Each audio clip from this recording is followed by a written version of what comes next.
என்னுடைய கரூர் மாவட்ட கழகத்தினுடைய செயலாளர், என்னுடைய இனிய சகோதரர், அருமை சகோதரர், பாசமிகு சகோதரர், ஆற்றல் மிகு சகோதரர், செயல் வீரர் செந்தில் பாலாஜி அவர்களே,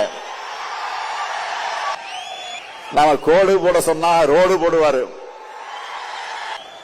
மேற்கு மண்டலத்தில் எதிரிகளுக்கெல்லாம் ஒரு சிம்ம சொப்பனமாக இருக்கக்கூடியவர் தான் நம்முடைய செந்தில் பாலாஜி அவர்கள். ஆனா அவரை முடக்க முடியுமா? இந்த மாவட்டத்தில் ஒருத்தர் இருந்தார், அமைச்சர் செந்தில் பாலாஜி. அவரை பத்தி சொல்ல வேண்டிய அவசியமே இல்லை.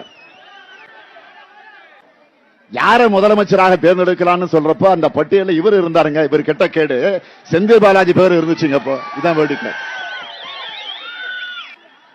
ஆக இன்னைக்கு பாத்தீங்கன்னா அவர் மட்டும் இல்ல, ஒட்டுமொத்தமாக பாலாஜியினுடைய தம்பி இந்த கரூர் மாவட்டத்தை தன்னுடைய கட்டுப்பாட்டில் வச்சிருக்கிறாரு. கட்டுப்பாடுனா கொள்ளையடிக்கிறதுல, ஊழல் செய்யறதுல, லஞ்சம் வாங்குறதுல, அந்த கட்டுப்பாட்டில் வச்சிருக்கிறாரு. ஆள் கடத்தல், நில அபகரிப்பு புகார்கள் எல்லாம் இன்னைக்கு நீதிமன்றத்தில் இருக்கு. ஒன்றா இரண்டா, ஒன்றா இரண்டா எடுத்து சொல்ல அப்படின்னு பாட்டு